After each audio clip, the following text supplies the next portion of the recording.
Welcome to CNN Talk. We're talking about ISIS claims with reference to the Sri Lanka attacks. They are claiming responsibility. It's always very difficult to check these things, isn't it? But then we are asking the question, how do we stop them? Because they're clearly, the caliphate may have gone, but clearly they're a threat still. Absolutely. I mean, we've had this discussion on this show a few times. Of course, we've seen the kind of smashing up of the infrastructure, the physical infrastructure of the caliphate, which is nothing to be sniffed at. Of course, that is an important step forward in defeating it. But the thing we have always said on this panel is that it's not just the caliphate, it's this virulent ideology which doesn't just die when the infrastructure of the caliphate goes. And I think security services across the globe have been on high alert for something like this for quite a while. We have often sort of thought that actually, ISIS or, whoever speaks or does what they believe is in the voice of ISIS would want to do something to kind of put a marker down to say, look, we are still here, this ideology is still here, and tragically that has happened. But of course, this is not just straightforward. There are big questions for the Sri Lankan government to answer as well. The Indian authorities are saying that 3 times they warned the Sri Lankan security services and the government about the threat of this kind of terror attack. We also hear from local groups within the Sri Lankan community who say that they warned as well. So there are big questions for the security services in Sri Lanka but to they've answer. accepted that as well, haven't they? The various ministers have said there's been a problem with the security services. They're going to replace the people at the top, basically. Deputy heads must roll, as is usual in these circumstances. Normally, the politicians would have to, and the buck stops with the politicians, you would think. But of course, I think they're moving up to elections in Sri Lanka now, so you've got that in the background.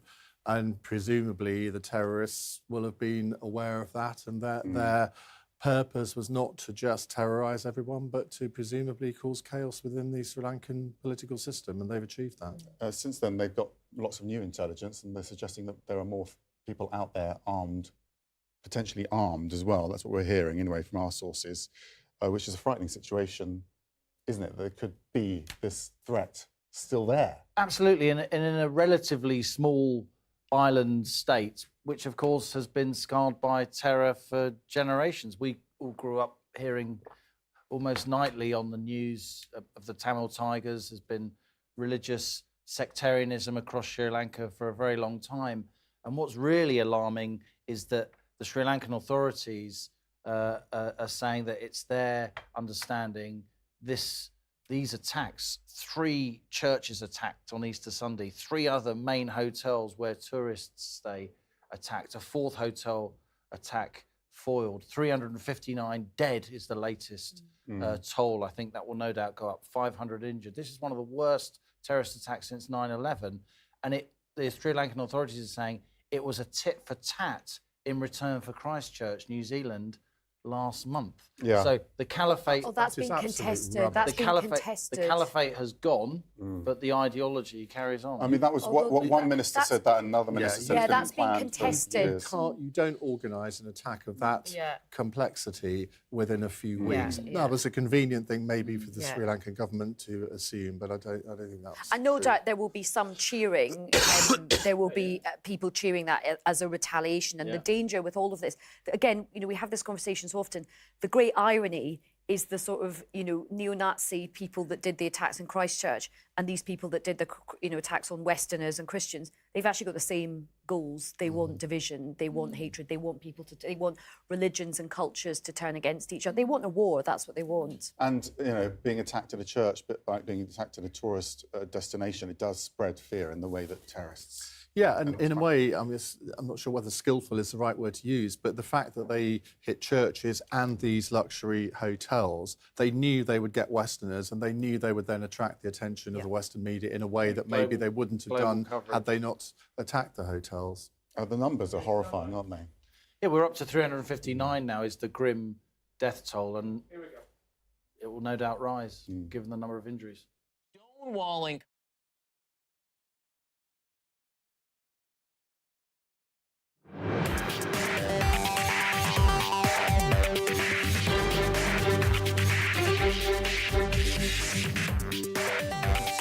The numbers keep going up with reference to the Sri Lanka attacks. ISIS is claiming them. How are we going to stop them? ISIS has claimed responsibility for the Easter Sunday attack. Authorities say there were at least 9 attackers. Most of them are well educated and come from maybe middle or upper middle class. Sri Lankan officials said there may be a link between Sunday's bombings and the mass shooting last month in Christchurch, New Zealand. Weeks before the attacks, apparently there were warnings to the Sri Lankan government. I spoke with a priest here who said that he feels like a target right now. I don't know what to do. What happened at that time, I still can't believe. Maybe I should have just stayed and covered them with my body. There is a real desire to get the country back to normal. Within the next couple of days, security agencies will have the whole situation of this country under control. On Facebook, comments coming in. Melissa saying, I thought ISIS was over. But that's in reference probably to the fact the caliphate's ended, but clearly they aren't a defeated group. And Ryan says, condolences, which we all share. Restart the war against ISIS. We need to kill them. Was it a shock to you that we heard it was ISIS in the end? We didn't know they were sort of active there, but they're active everywhere. Right? Well, they're one of these groups where their tentacles reach into extremist organisations all over the world. And apparently this particular organisation in Sri Lanka was not really known to the Sri Lankan authorities, so they say.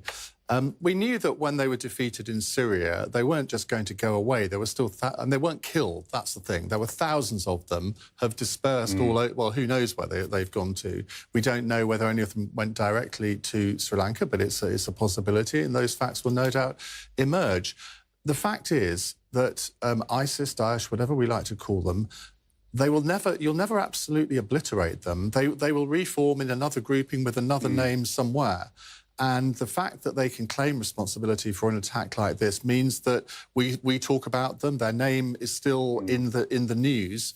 I'm not saying we shouldn't talk about them. We absolutely should with an attack like this. But then they aren't going to go away. And the question that we're asking, how do we stop them? I'm afraid the honest answer is, you can stop them sometimes, but they only need to be lucky once every 6 months or so to do an attack like this. And I'm afraid we must expect more. And it helps with the recruiting every time they succeed, presumably. We've got this image, you know, because in terms of whether or not they were from ISIS, there was a video released, 8 men purporting to be the Sri Lanka attackers pledging allegiance to the terror group, and in the middle, one of them doesn't have a... Sorry, it's behind us. One of them doesn't have a mask. His name is Zaram Hashim. He's the leader of the group, and, you know, some sources in Sri Lanka suggesting that he was one of the attackers as well, which is quite unusual to show himself like that. Yes, and I've also, I mean, there's so much speculation. There's also reports as well that, you know, a family blew themselves up, that 2 brothers and the wife and some children. Yes, so there's a female who wasn't featured in that because of So, I mean, it's so shocking, you know, it's so countercultural to think how you could, put yourself forward to do something like this and take your family with you. But for me, the thing that is very upsetting, the Muslims, I mean, there was a spokesman from the Muslim community who was on Network News last night saying, look, we had been warning about this. We had seen signs of activity. We had seen things which had alarmed us. We had seen very, very disturbing content being put up on the internet by people associated with this group, and we had warned, and nothing was done about it. I think one of the things that has happened recently, because there was a great fanfare made about the end of the caliphate, I think that lulled. I mean, one of the contributors said earlier, I thought ISIS was dead. And we had Trump and other people saying, hurrah, we've done a great job, guys. But often we know that that is not the case. I think Ian is absolutely right. It's very, very hard to ever eradicate this type of extremist ideology, whether it's Islamist ideology, whether it's neo-Nazi ideology. It's very, very hard. But when the security services get warnings like this, you know, you have to do something. But there's what the security services can do. But there is the more difficult thing, which is what the Sri Lankan official or minister alluded to. This ideology gets into people's minds and it infects them, and it doesn't matter what class you're from. Often some of the bombers that we've seen from this country have not come from, like, socioeconomic disadvantage. They've been from middle-class backgrounds. They've been from educated backgrounds. There is something about the grooming and the seductive quality of this lure to join this death cult, which is absolutely horrifying. I think that's a really important point, because we saw one of the Sri Lankan government officials there saying these were educated people. And you think, well, often in these circumstances, you can think, well, the uneducated can easily be brainwashed into doing this. But if you are an educated person, how would you fall? Some of them were lawyers. Was part of the quote. I find that the most difficult part of it, and thinking how could they be brainwashed like We've got this video from the Shangri-La. It's just in to us. It's you know, the scene of one of the attacks. We'll just show it to you, Liam, and get your reaction. Well, there were 3 hotels that were targeted. A 4th attack on a tourist hotel was foiled alongside the 3 attacks at churches simultaneously. The Sri Lankan authorities have said that the, quote, scale and sophistication of these attacks suggests there was outside influence, even though most of the suspects in the frame are Sri Lankans. Maybe they travelled abroad for some kind of so obviously these training. are the suspects wearing the backpacks in the Shangri-La. As Aisha says, there seems to have been some kind of communication blockage between intelligence that the Sri Lankan security authorities, which are quite well developed. This is a relatively sophisticated country that's used to fighting domestic terrorism, given the history of the conflict involving the Tamil Tigers.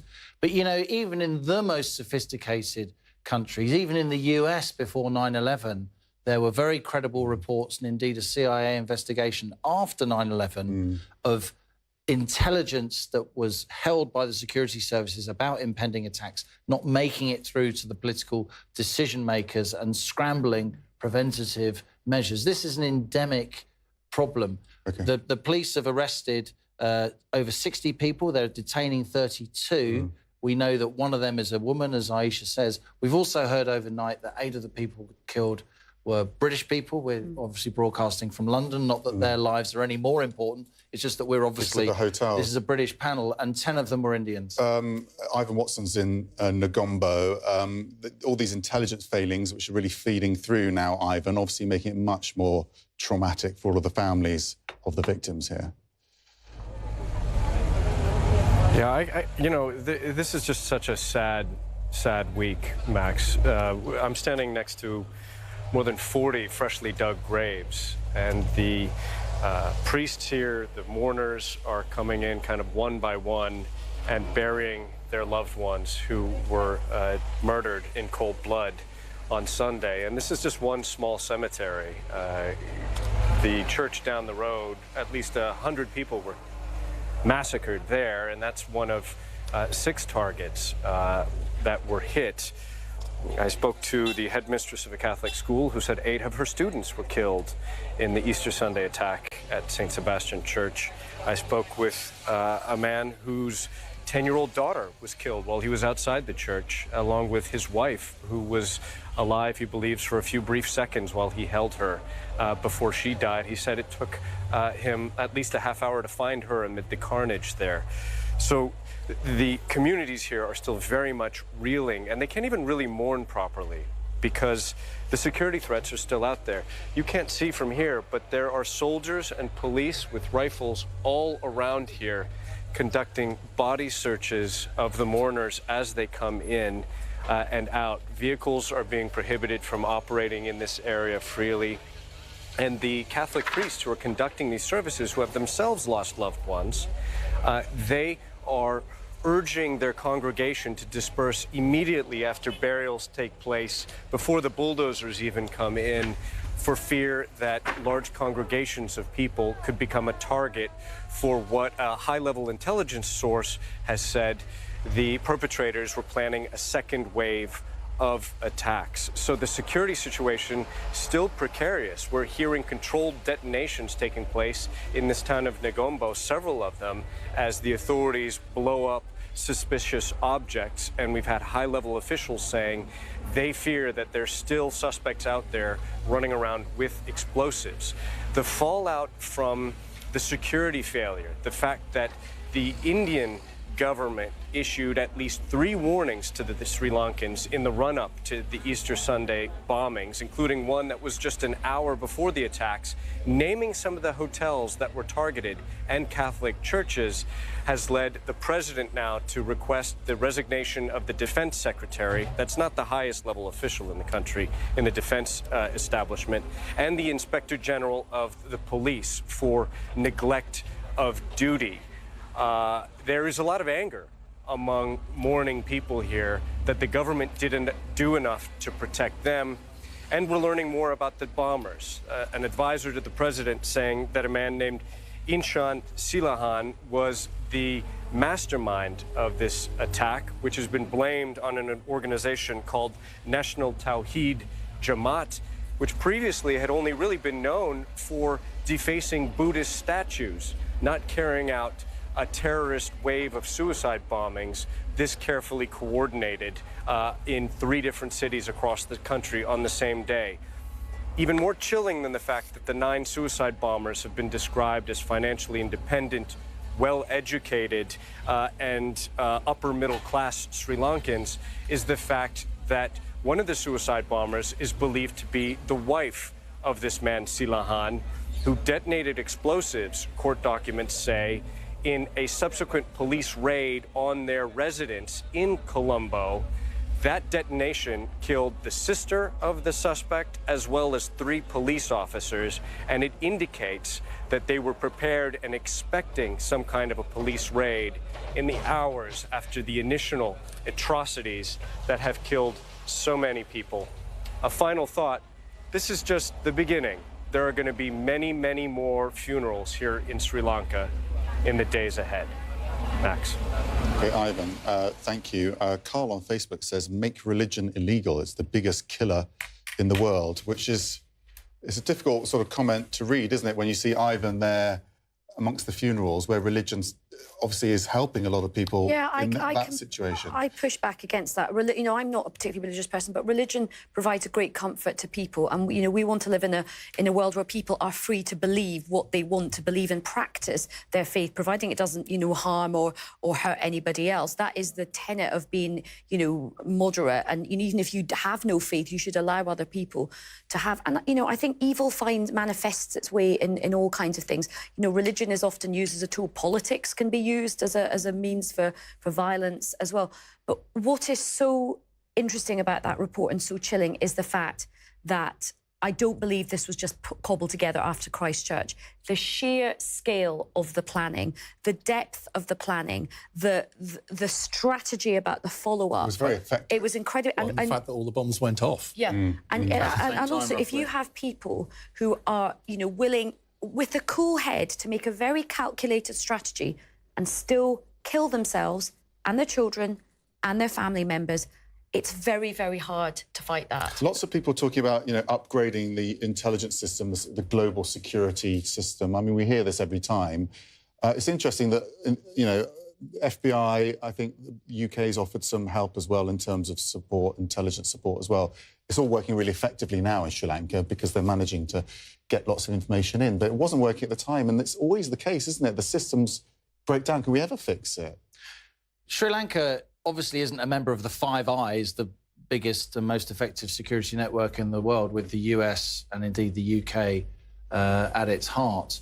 But it is a place where, as I said before, the security services are relatively sophisticated for a low to middle income country, with all respect. I think we've seen a big step change in defence spending across the world, away from conventional weaponry, certainly away from nuclear weaponry. Obviously, there's still some spending towards intelligence-led defence. But, of course, the military-industrial complex is a big vested interest. You know, a lot of people are employed making arms. And so the shift in resources towards intelligence-driven security maybe has been slower than it would be. But be in no doubt, and Ivan Watson's report there was incredibly chilling and will stay with me for a long time, his choice of words.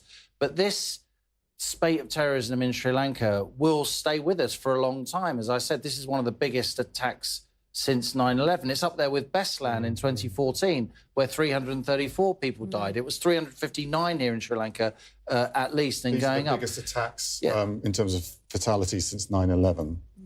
Yeah. The Madrid bombings also in 2014, which aren't on there. That was around 200 people. So this is major. It absolutely is, and I think we should be careful not to let the Sri Lankan authorities off the hook here, because this is a country. Yes, it is a small country, but they have experience of terrorism, with, as you said before, with the decades of the Tamil Tigers. So they presumably have an intelligence infrastructure there. Now, OK, the civil war came to an end 9 years ago, but I doubt whether that infrastructure was completely dismantled. And if you don't take notice of warnings from your biggest neighbour, who presumably sort of does have tentacles maybe where you don't, well then, I mean, there's no excuse for that. And, you know, Christian, that's not the tradition, if I can call it there, in terms of, or the background to the tensions there. Oh, what, in Sri Lanka? Well, it was, you know, Tamil Tigers. Yeah, and Buddhists, and it was a different thing. It was a different sort of thing, but absolutely, this was an attack on Christians and on Westerners, but also on Muslims, on, you know, local Sri Lankan people. This was, you know, an attack that covered everything, but it was obviously targeted, you know, to put a chilling effect. I think on, you know, you also forget, the statistics said about Egypt, a lot of these attacks are done strategically, particularly if they're done in high-end hotels. The Mumbai attacks were very kind of thought out as well. Part of that is to send a message to often these countries who rely on Western tourism to come in, saying, we are going to try and cripple a huge part of your economy now. We're going to send a signal to the world, don't come back to this country because you're at risk. And that has a huge, you know, you look at what's happened to Egypt now. I mean, tourism's only just starting to pick up again. It is tourism, but it's also investment. You know, it's Western multinational investment that builds relationships, commerce, which builds togetherness and peace. And the idea of people still being on the run effectively isn't helping at all. Absolutely. It's terrifying. Sorry, we're going to go to break, but we'll be back in a moment. We've got some other video as well. You know, horribly, a piece of iconic video is turning out to be a boy being patted on his, or a child being patted on her head. A little bit more what Ian was saying, because of course, a really scary thing. It may well be that it wasn't a tit for tat for Christchurch. I know that's what they were saying on Sunday and Monday, and they have rolled back on that.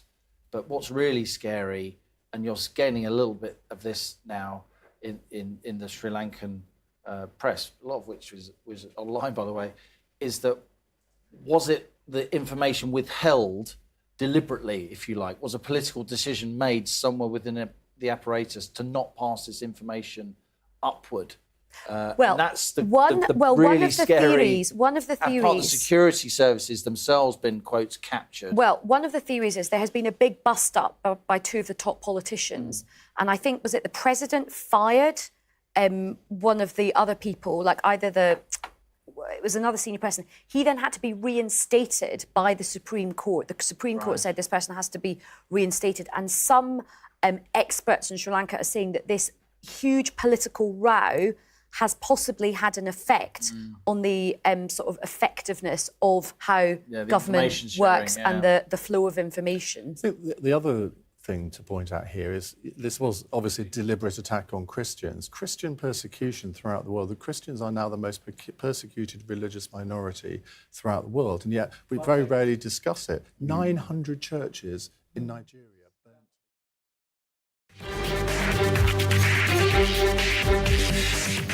Welcome back to CNN Talk. You would have seen this piece of video if you've been following the story on CNN. It's when one of the suspects pats a child on the head and then carries out the attack. I mean, you've used the word chilling with a lot of these attacks. I mean, that's the moment that you know. It's just the idea that he looks relaxed. Yes. He looks. I mean, how would you describe it? Well, you know, he looks very comfortable. You would not pick him out of a crowd and say this person looks agitated or, you know, not at ease with himself. Or how do you read the pat? I mean, not that you can have any insight, but I just don't. I think that's just, you know, forgive me, just sort of too dry. But that is particularly chilling. But there is a pattern here, and this is another reason why I don't think it was one of these sort of spontaneous attacks, because to be so calm when you know what you're about to do, there must be some sort of training that you go through. It's not a natural human reaction to remain calm. If we think back to the 7/7 bombings in London in 2005, where there was a lot of CCTV footage of the bombers, again, they looked like any normal person going on the London Underground. No one would have suspected a thing. Well, I think the same with a lot of people. I think to get yourself into that frame of mind, you almost sedate your emotions. Well, you sedate the good part of your brain, don't you? You sedate the sort of human reactions. Now, there are reports as well that with some suicide attacks like this, people are drugged before. Lots of references to ideology, which plays into this. El Mehdi on Facebook says, the ideology will never die. I'm telling you that right now. Marcia says, how do you stop an ideology? How do you get them to change their minds? Well, it's very difficult. I mean, they see... I mean, let's grab the bull by the horns here. ISIS, their view is that Western foreign policy is such that their people are persecuted around the world, and they use that as some kind of recruiting sergeant, often for very vulnerable people, but often for not very vulnerable people. As we've heard, the perpetrators in this case, or at least the suspects, were largely educated, relatively well-off, in some cases very well-off people. But just to, again, pick up on something which my colleagues have been saying, this was an attack on Christianity. This is up there with the Boko Haram attacks on churches in 2014, when 300 residents were killed over 24 hours. I mean, I'm not a particularly religious person. Obviously, I'm culturally a Catholic person, as we've discussed on the panel before. But I must say, I was slightly uncomfortable, and some of my more religious friends on social media who called this out, that certain Western leaders couldn't use the word Christian. They could only use the word Easter worshippers to describe when they were sending their condolences about these attacks. These are predominantly Christian people, and we should say that they are Christian people. I say this as a non-practicing, culturally Catholic person. I very rarely write about religion or comment on it at all, but I did think it was odd and even slightly offensive to not say these are Christian people who were proud Christians who are worshipping as Christians. I guess Easter weekend is also a time for tourism as well. I mean, other people were caught up in it, and also other people, there were Muslims, and they were you attack three churches, you sort of know what the point is. But I think to go to the question about how do you stop this, remember, both extremes of these ideologies feast off the other.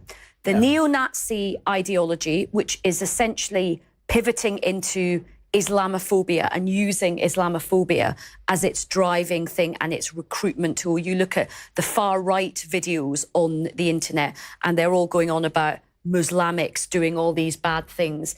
You look at the ideology of the Islamist extremists, and they talk about this very, very anti-Western culture. And make no mistakes, the guys, and there are women involved, but the people involved at either end of the spectrum have so much in common. And what they want all of us to do is play their game. They feast off division, they feast off hatred, and they feast off chaos. I think the other point to make is that extremist ideologies are cyclical. You can never absolutely eradicate them. You look at Nazism, for example, which there was a denazification program after the Second World War, but the Nazi ideology is rearing its ugly head again now. Anti-Semitism, which I would sort of equate here, that, I won't say it went away, but it hasn't really been prevalent for the last few decades. And now, not just in Britain, but all over Europe, maybe all over the world, it's coming back. The same will happen with this extremist ideology. At some point, we'll think we've got rid of it, but then it will come back again. It's resonated massively as a story on digital. Obviously, it's a horrific story, but you can never quite tell, what people are interested in. So this is the word cloud taking from comments in our Facebook feed, and terrorist ideology is the one that keeps coming up. Because that's presumably what they're questioning here. How do you, number one, have an ideology like that, but also how do you tackle it? It's a sense of helplessness. It is, and it's really the big question of our age, because when we look at who is drawn into these horrible death cult ideologies on both sides, it used to be that you could make a lazy assumption saying, oh, this person was from a socioeconomically disadvantaged background. Life had nothing to offer them, so they were... And that's still true of some, but it is more complicated than that. The arguments that both sides are pumping out are really affecting people, and people are more susceptible to them now. Now, social media plays a big part of that, because you have your own echo chamber, your own prejudices and fears and anxieties are played into. Little bits of misinformation in aggregate can really distort your view. We've talked on this Extreme programme... views get normalised, don't they, within that echo chamber? I mean, we've talked about, in the olden days, you know, you're kind of mad, racist, bad person might be the sort of strange person in the village pub that no one would sort of speak to. They now find common cause on the internet. They find a community. They often become radicalised. Their views become normalised. They get trained. So it's very difficult to... But I have to say, I go back to the leadership that I think Jacinda Ardern showed after the New Zealand Christchurch attacks. And I know it sounds like I sound like an old hippie here, but love and tolerance and reaching out to people, I think, is the best way, the only way we have to try and... Is that the first time the heart emoji's ever made it into a CNN word cloud? I think certainly when we've been doing this, I've never noticed a heart emoji on the word cloud. Tara says on Facebook, Sri Lanka is my motherland. The government is responsible for this. We're hearing a lot about the failings today on that story, and I think that is going to be a lasting thing they need to address. Thank you for watching. Do listen to the show again as well by going to Apple Podcasts and looking up CNN Talk.